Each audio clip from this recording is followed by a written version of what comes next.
नमस्कार. माझं नाव श्रीकांत बागलकोटे आहे.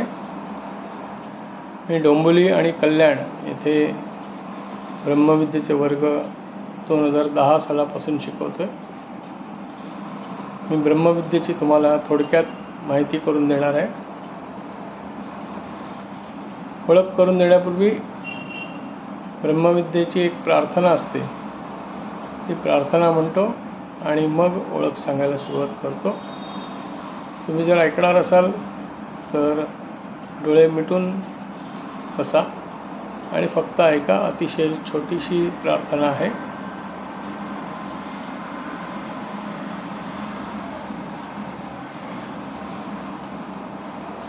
ब्रह्मविद्यां नमस्कृत्य मद्गुरोः चरणौ तथा ज्ञानप्राप्त्यर्थप्रस्थानं राजमार्गे करोम्यहम्. संतुष्टोऽहं कृतज्ञोऽहं कृतार्थोऽहं पुनः पुनः. प्राणनादतेजोतीतां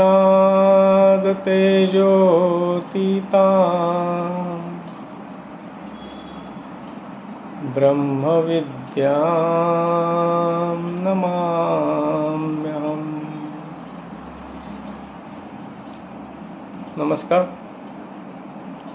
ही प्रार्थना संस्कृतमध्ये जरी असली तरी तिचा थोडक्यात अर्थ असा आहे: ब्रह्मविद्येला तसेच माझ्या गुरुचरणांना वंदन करून आत्मज्ञानप्राप्तीसाठी अष्टांग राजमार्गावरती मी माझा प्रवास सुरू करत आहे.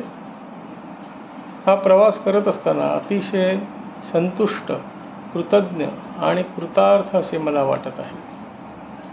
प्राण, नाद आणि तेज यांच्याही पलीकडे असलेल्या ब्रह्मविद्येला मी पुन्हा पुन्हा नमस्कार करतो. ब्रह्मविद्या असं नाव ऐकल्यावरती खूप काही मनात प्रश्न आले असतील. आपल्यासाठी नाही किंवा कुठल्या ब्रह्माकुमारी वगैरे यातलं काही आहे की काय, किंवा योगातलं काही आहे का. तर ब्रह्मविद्या या शब्दाची जर तुम्ही फोड केली तर ब्रह्म आणि विद्या, ब्रह्म म्हणजे देव, परमेश्वर, गॉड, अल्लाह, जीजस, जी काही सर्वांना चालवणारी शक्ती आहे, त्या परमेश्वराचे ज्ञान प्राप्त करण्याची विद्या म्हणजे ब्रह्मविद्या. मग लगेच मनामध्ये प्रश्न येऊ शकतो की हे काही माझ्यासाठी नाही आहे आणि मला याचा काय उपयोग. मनात येणारे प्रश्न बरोबर आहे. परमेश्वराचे ज्ञान प्राप्त करून घेणारी ही विद्या जरी असली तरीसुद्धा ती शेवटची स्टेज आहे. एवढं अतिशय उत्तम ज्ञान करून घ्यायची जर विद्या असेल तर त्यासाठी माझं शरीर सशक्त असलं पाहिजे आणि मनसुद्धा सकस आणि कणखर असलं पाहिजे. त्याद्वारेच आपण हे सगळं ज्ञान प्राप्त करून घेणार आहे. त्यामुळे तुम्हाला जरी परमेश्वराचं ज्ञान प्राप्त करून घ्यायचं नसेल तरीसुद्धा तुम्हाला जर शरीर चांगलं ठेवायचं असेल आणि मन आनंदी ठेवायचं असेल तर ही विद्या तुम्हाला उपयोगी पडू शकते. ब्रह्मविद्येच्या अनेक जाहिराती, अनेक मेसेजेस, अनेक बॅनर्स तुम्ही बघितले असतील. त्या सगळ्यामध्ये 2 घोषणा प्रामुख्याने तुम्हाला दिसतील. ते म्हणजे गुरुकिल्ली, आरोग्य आणि यशाची, आणि दुसरं म्हणजे श्वास आणि विचाराची साधना. तर त्याविषयी जरा बघूया. गुरुकिल्ली म्हणजे प्रत्येकाला मिळते असं नाही, काही जणांनाच मिळते. त्या किल्लीचं जर तुम्ही चित्र बघितलं असेल तर एखाद्या लॉकर किंवा तिजोरीची चावी जशी असते तशा प्रकारची ती चावी आहे. आणि आरोग्य आणि यश, आता आरोग्य आणि यश आहे का एवढं महत्त्वाचं? बघा, आरोग्य असेल ना तर सगळ्या जीवनाचा आनंद आपण उपभोगू शकतो. जर माझ्याकडे भरपूर पैसे आहेत, मी भरपूर शिकलेलो आहे, अजून बरंच काही माझ्याकडे आहे, आणि जर माझ्याकडे आरोग्य नसेल तर त्या सगळ्या गोष्टींचा काही उपयोग नाही. मला चांगलं काही खावंसं वाटत असेल, मला कुठे फिरावंसं वाटत असेल, काही वाचावंसं वाटत असेल, पण माझं आरोग्य चांगलं नसेल तर त्या सगळ्याचा काहीही उपयोग नाही. आरोग्यम धनसंपदा, सर्वात चांगली संपत्ती, श्रेष्ठ संपत्ती म्हणजे आरोग्य. मग इतर गोष्टी थोड्या कमी असल्या तरी चालतील, पण आरोग्य पाहिजे. इंग्लिशमध्ये सुद्धा म्हटलं आहे, हेल्थ इज वेल्थ. आणि दुसरं म्हणजे यश. यश म्हणजे सर्वसाधारण जी व्याख्या आहे त्याप्रमाणे आपल्याला वाटतं कुठल्या तरी स्पर्धेमध्ये यश, परीक्षेमध्ये यश, व्यवसायामध्ये यश. तर या व्याख्या तर आहेतच बरोबर, पण याही पुढे जाऊन ब्रह्मविद्या असं म्हणजे तुम्हाला जे रोज करावंसं वाटतं आणि जे व्हावंसं वाटतं ते म्हणजे यश. आणि असं म्हणजे रोजच प्रत्येकाला काहीतरी करावं असं वाटत असतं, काहीतरी मिळवावं असं वाटत असतं, काहीतरी व्हावं असं वाटत असतं. तर हे प्राप्त करून द्यायला ब्रह्मविद्येचा अभ्यासक्रम तुम्हाला मदत करतो. मग आता आरोग्यही तुम्हाला मिळालं आणि यशही मिळालं, मग अजून काय पाहिजे? माणूस दिवसभर यासाठीच जगतो ना, यासाठीच प्रयत्न. आरोग्य चांगलं राहिलं पाहिजे, ज्यामुळे मी जीवनाचा सगळा आनंद चांगल्यापैकी उपभोगू शकेन आणि मला जे करावं असं वाटतं ते मी करू शकतो. वरवर पाहिलं गेलं तर दोन गोष्टी परस्पर विरोधी वाटतात. आरोग्य मिळवायचं तर मला दिनचर्या चांगली पाहिजे, व्यायाम चांगला पाहिजे, मॉर्निंग वॉक केला पाहिजे, सूर्यनमस्कार घातले पाहिजे, हे सगळं मी केलंच पाहिजे. विश्रांती घेतली पाहिजे, वाईट सवयींपासून दूर राहिलं पाहिजे, हे सगळं केलंच पाहिजे. तर माझं आरोग्य चांगलं राहू शकतं. वेळेवर जेवलं पाहिजे, वेळेवर झोपलं पाहिजे, योग्य विश्रांती, योग्य झोप घेतली पाहिजे. आणि यश म्हणजे मला जे मिळवायचे ते मिळवण्यासाठी सगळ्याकडे दुर्लक्ष, व्यायाम नाही, खाण्यापिण्याकडे लक्ष नाही, विश्रांती नाही, असं सगळीकडे दुर्लक्ष करून मला जे अचीव करायचे ते मिळवण्यासाठी प्रयत्न करायचे म्हणजे यश, असं वरवर वाटतं. पण या साधनेने तुम्हाला दोन्ही मिळवण्यासाठी मदत होऊ शकते. त्याच्यानंतर जी घोषणा आहे ती श्वास आणि विचाराची साधना. आता जीवनातल्या सगळ्या गोष्टी ज्या आपण मिळवतो किंवा अनुभवतो किंवा उपभोगतो ते सगळं या शरीरामार्फत आणि मनामार्फतच सगळं उपभोगतो. आणि शरीर आणि मन कशावर चालतं तर श्वास आणि विचार, अतिशय मूलभूत आहे. ते श्वासाची साधना आणि विचाराची साधना. आता श्वास सोडून बहुतेक आपण सगळीकडे लक्ष देतो. श्वास आहे का एवढा महत्त्वाचा? 2 मिनटं नाकपुडी बंद करून बघा, श्वासाशिवाय आपण राहूच नाही शकत. पण तो कसा चालू झाला आपल्याला माहीत नाही आणि तो फुकट मिळाला, त्यामुळे त्याकडे आपण फार लक्ष देत नाही किंवा त्याचं एवढं महत्त्व वाटत नाही. श्वास आपला कसा चालू झाला, कसा चाललेला आहे माहीत नाही, पण तो चालू आहे आणि त्याच्याशिवाय आपण जगू शकत नाही. त्या श्वासाची साधना म्हणजे इथे ब्रह्मविद्येमध्ये प्राणायाम आणि 8 आध्यात्मिक श्वसन प्रकार असे शिकवले जातात. ते केल्याने आपला श्वास सुधारतो. श्वास सुधारतो म्हणजे काय होतं? श्वास घेतल्यावर काय होतं? आपण 5वी 6वी 7वीमध्ये शिकलो आहे की श्वास घेतल्यानंतर काय होतं तर 2 नाकपुड्यांद्वारे माझ्या शरीरात हवा आणि ऑक्सिजन किंवा प्राणवायू येतो आणि तो प्राणवायू माझ्या फुफ्फुसांमध्ये येऊन माझं रक्त शुद्ध होतं आणि ते शुद्ध रक्त शरीरात पाठवलं जातं. आणखीन अशुद्ध वायू आहे तो जाळला जातो आणि कार्बन डायऑक्साईडच्या रूपाने बाहेर पडतो. मग श्वास सुधारतो म्हणजे माझी क्षमता समजा 10 ml एका वेळेला श्वास घ्यायची आहे, ती क्षमता माझी 11 ml 12 ml जर झाली तर माझ्या शरीरात जास्त ऑक्सिजन येईल, माझ्या शरीरातल्या उच्छ्वासाची क्षमता वाढली तर माझ्या शरीरातली जास्त अशुद्ध हवा बाहेर टाकली जाईल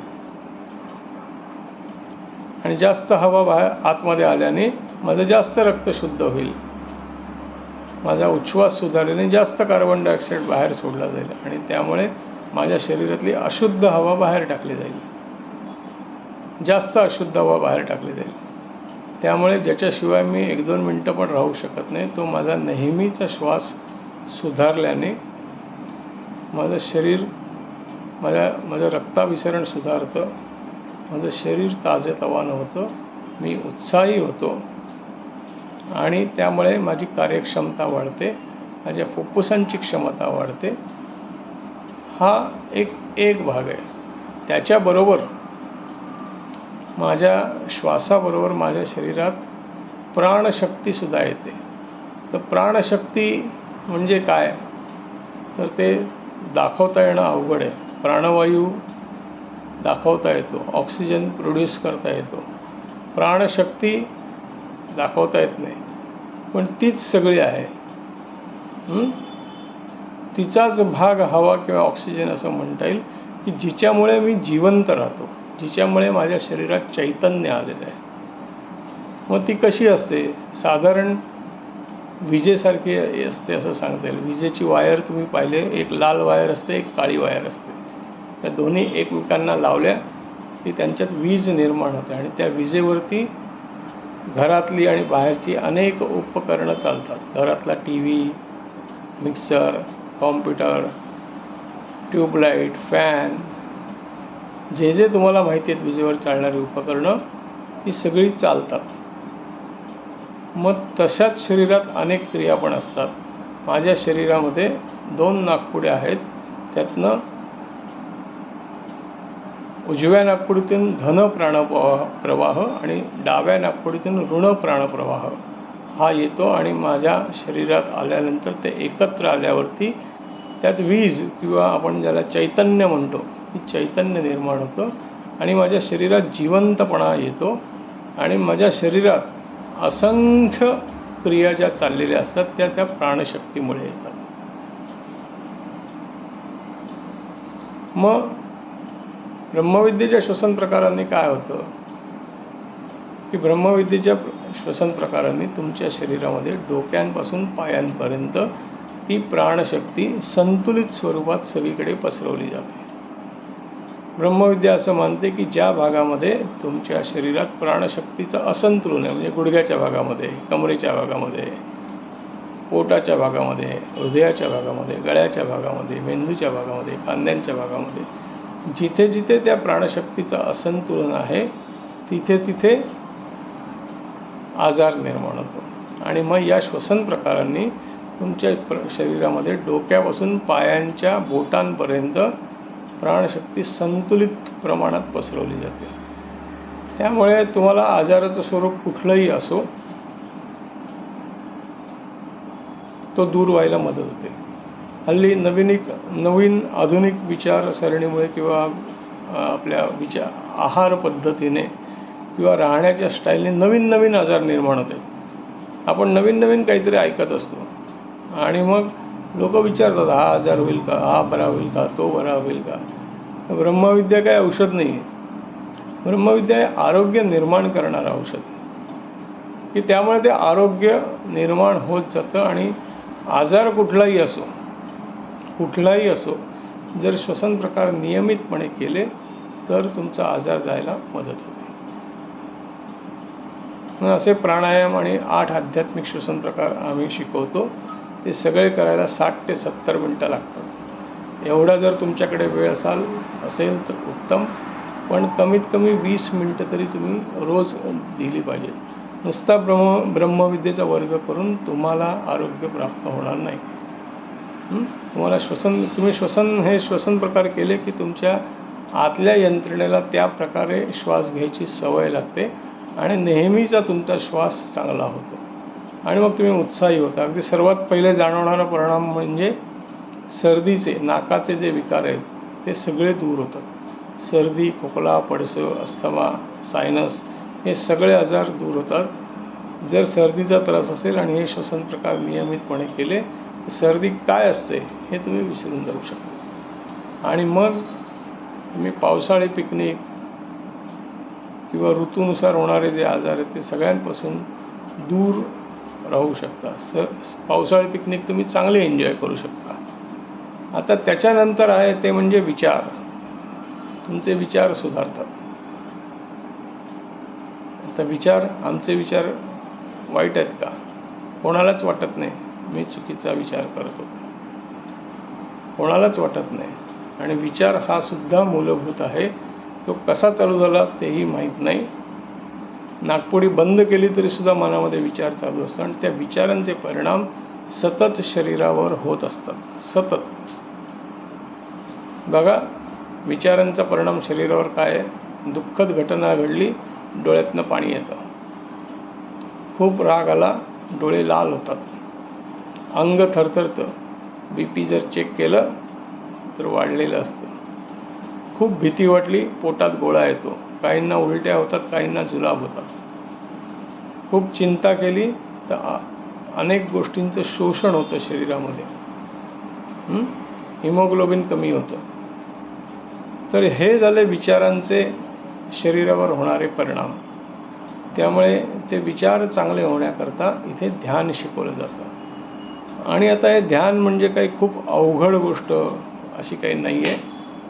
आपल्या मनात ध्यान म्हणजे काहीतरी पद्मासनात बसावं लागेल का, झाडाखाली उभं राहायला लागेल का, उपवास करावा लागेल का, नदीत जावं लागेल का, असं काही नाही. आपण तेवढंच वाचलेलं किंवा पुस्तकात बघितलेलं असतं. इथे ध्यान म्हणजे कुठल्या तरी चांगल्या विचारांचं सतत उच्चारण करायचं. त्याचं पाहायला गेलं तर आपण सगळेजणं कुठल्या तरी एका प्रकारचं ध्यान सगळेच जणं करत असतो, पण कळत नकळतपणे बहुतांश वेळा ते अभावात्मक किंवा नकारात्मक असतं.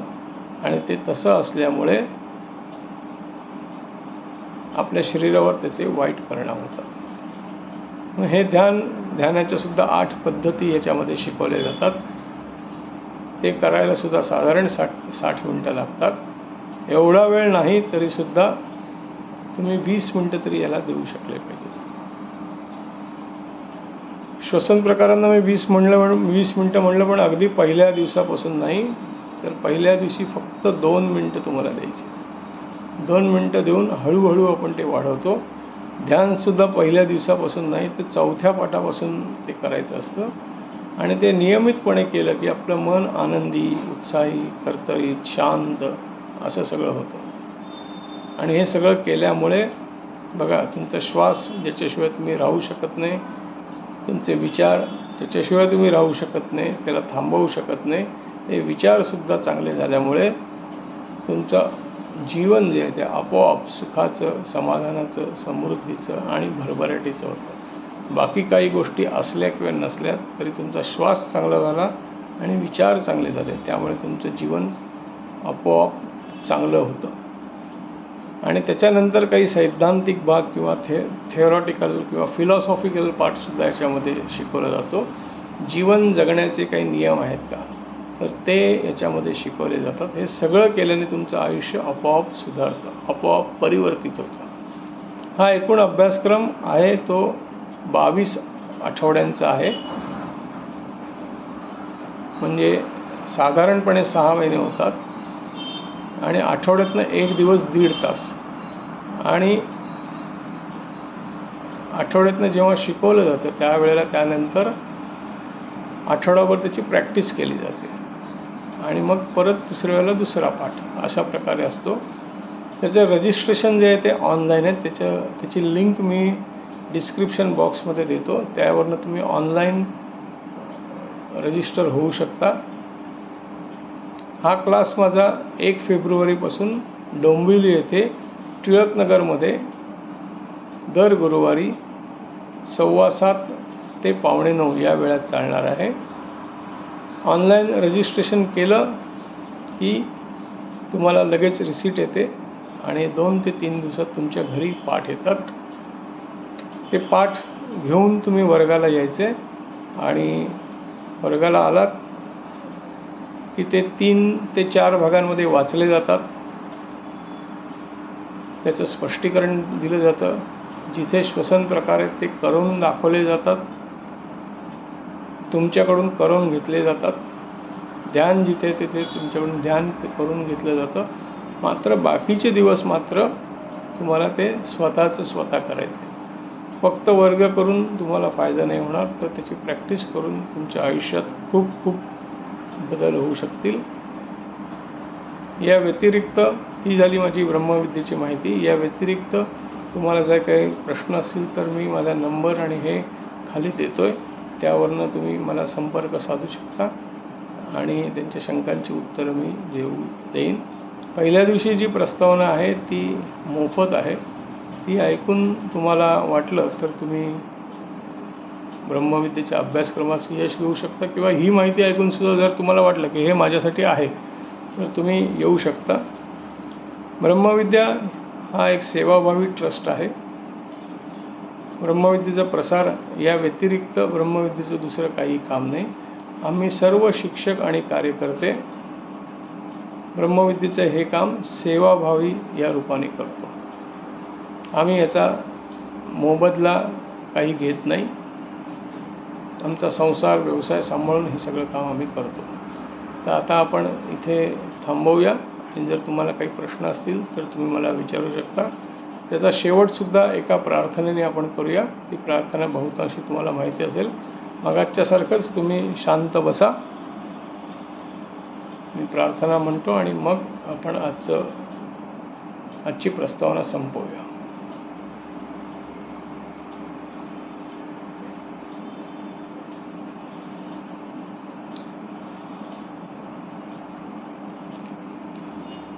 ओम असतो मा सद्गमय,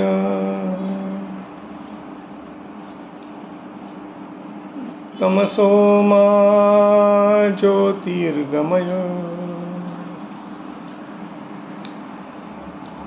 मृत्योर्मा अमृतं गमय. ओम शांति शांति शांति.